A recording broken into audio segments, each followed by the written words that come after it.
name for companies that have been for several years so deeply in debt that they don't make enough profit to service their debt, that is, to pay the interest and the portion they have to repay. And we have a special name in economics for them. I kid you not, I didn't make this up. Zombie corporations, because they're dead. They're economically defunct. You know how they manage to survive when their profits aren't enough to cover their debts? They take on more debt to pay the debt they couldn't otherwise cover. Uh-oh, that makes them more zombie-ish next year than they were this year, which is what's happening. You might wonder, who lends money to all these indebted people, businesses, and government?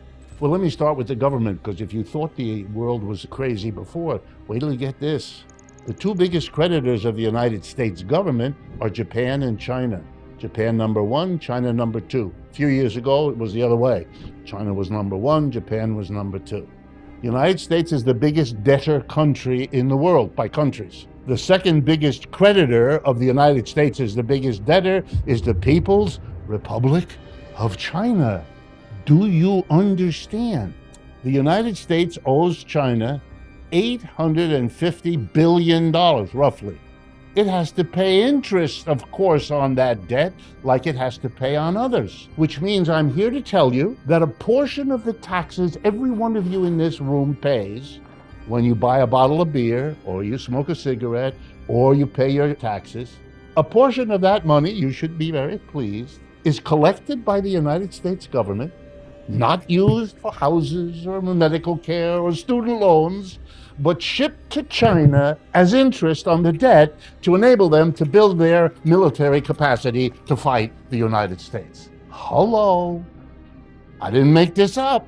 On the other hand, think of it this way. These kinds of loans from Japan, from China, enable the United States government to spend all the money Dr. Leon told us about in Ukraine without having to tax us. Because you know what would bring the war in Ukraine to an end in about 10, maybe 11 seconds? If Americans had to pay for it. But we don't. The Chinese and the Russians, and China, by the way, supports Russia against Ukraine, but lends government money to the United States, which pays for the Ukrainians. Whoa.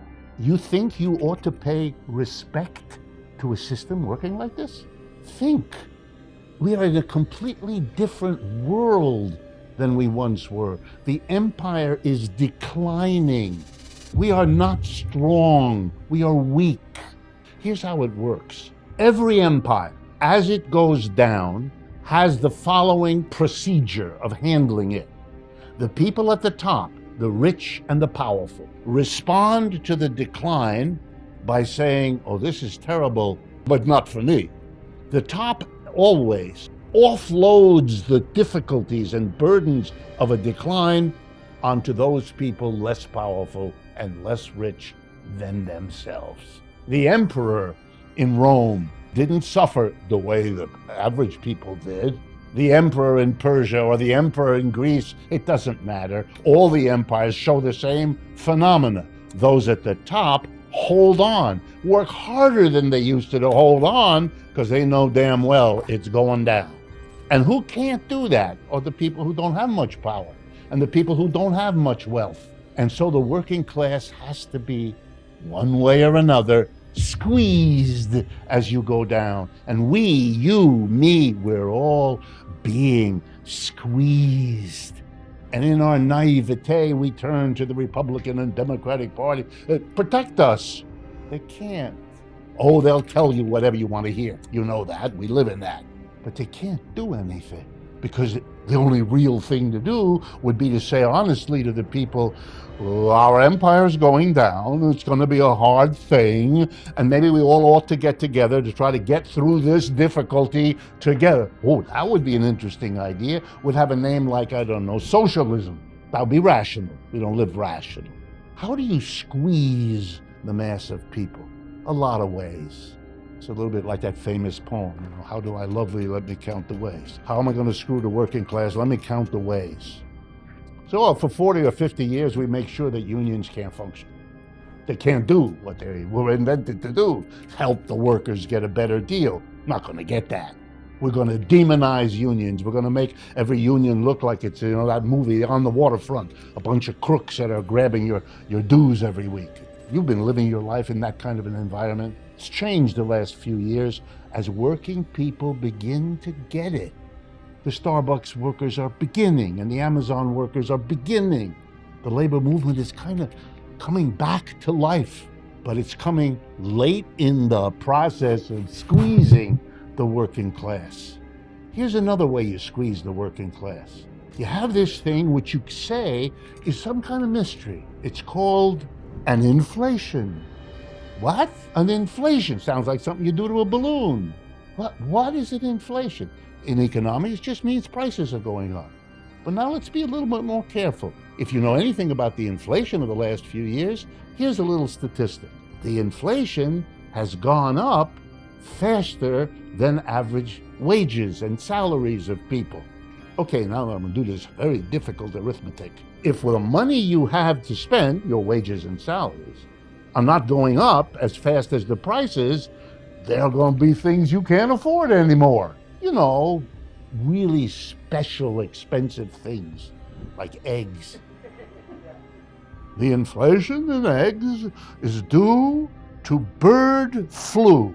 I'm not going to be mean, but half of you believe that, and the other half of you think it might be true. Here's what an inflation is.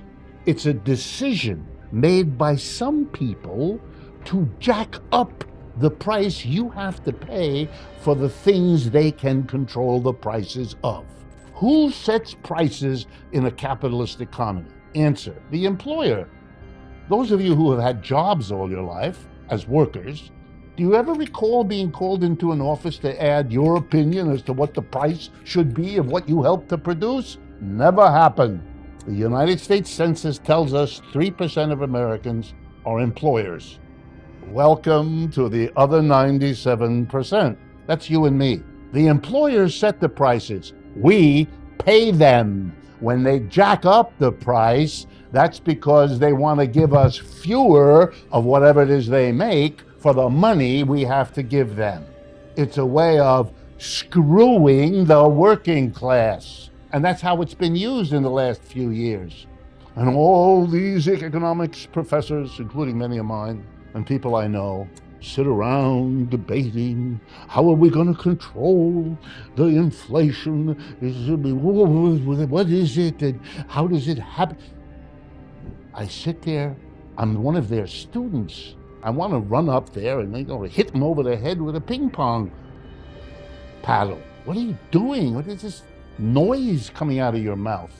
Their decision is we're going to deal with it by raising interest rates. Oh, wow, this is wonderful.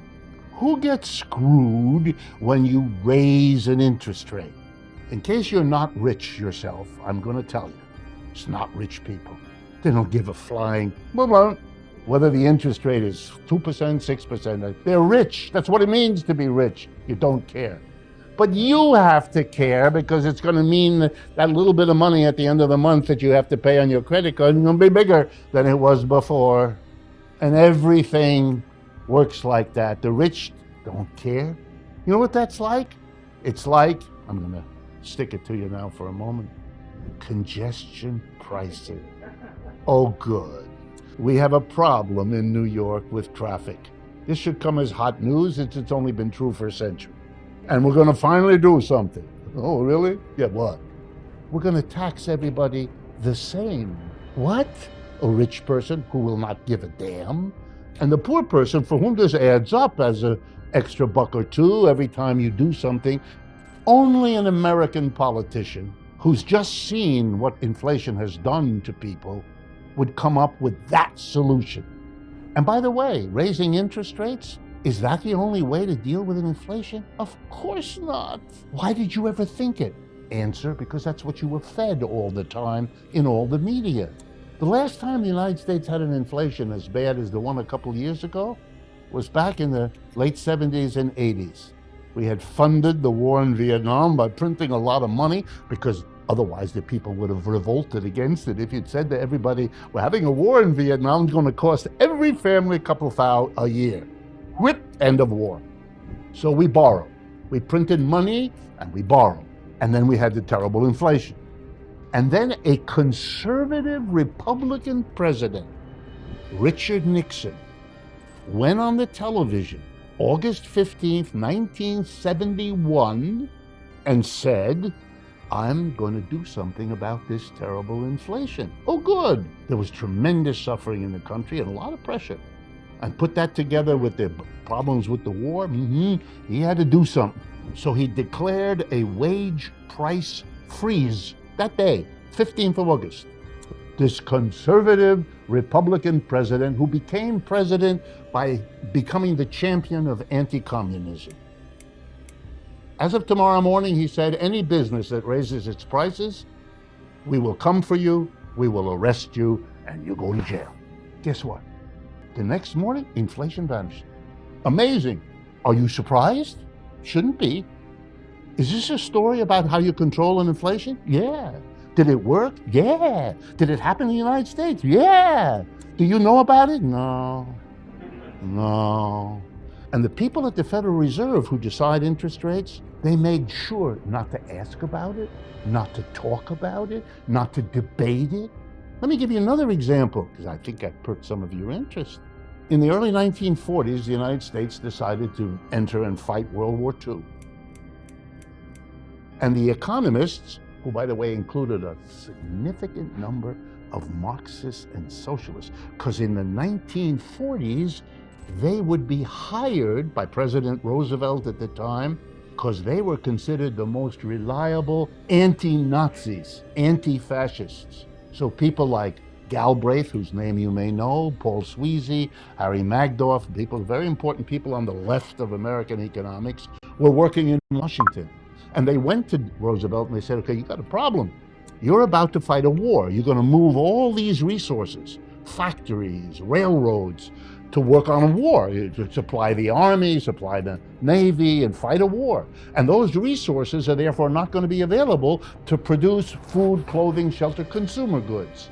So we're going to have a shortage of consumer goods since we're using these resources, a large number of them, to fight a war. And here's the problem with that, President. If there's a shortage of goods for the mass of people, who presumably will still want to buy underpants and shoes and coasters and all the other things of life, with a shortage, we got a problem. And the president said, well, what's our problem? He said, the market system. And the president was confused. I said, I thought we were supposed to be for that. Yeah, but we can't afford it in a war. Why not? They had to explain to him, just like I'm doing now with you. If there's a sudden shortage, then there won't be enough toasters or ice cream cones or fill in the blank. And you know what happens in a market economy when there's scarcity of goods? The people with the money offer more. You'll come with your $1 to the ice cream vendor in the park, and you got your 2 little kids with you, and you want to buy them an ice cream cone, and you hand him $2 for the 2 cones, and he looks at you and says, I only got 4 cones left. And before you can respond, the person next to you, who you can tell by his outfit is much better heeled than you are, says, I'll offer you $5 for each cone. Guess who gets the cones? If you have a shortage, a market system is a system that allocates whatever is scarce to the people with the most money. Those of you who think of yourself as moral or ethical ought to think about why you support a market system that does what I just said.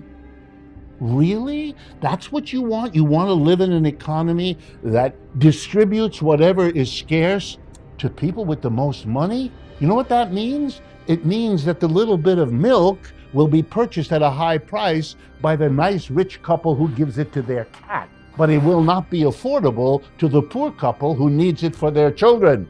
That's how the market works, Jack. You're supposed to love the market. You're supposed to believe it's efficient. It never was. That kind of argument is what we in academia call bullshit. But it works. Mr. Trump has become president because he knew that the mass of the American people were being squeezed and that the conventional Republicans and Democrats weren't doing squat about it.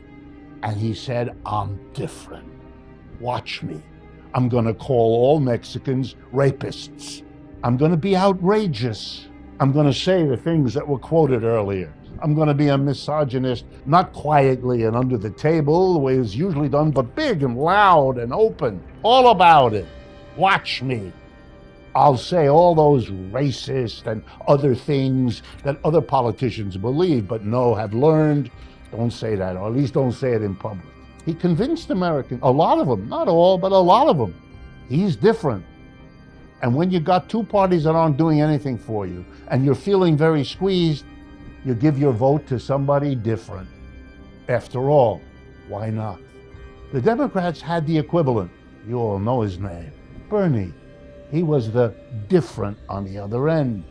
The politician who for the first time in half a century didn't run away from the name socialist. Had he run, he would have picked up that same different. Maybe let's go with him. But the Democrats shut down their only chance. And look at them. They suffered the results. Mr. Trump, there's no reason for any of us to imagine he's going to change. He's going to be Mr. Different.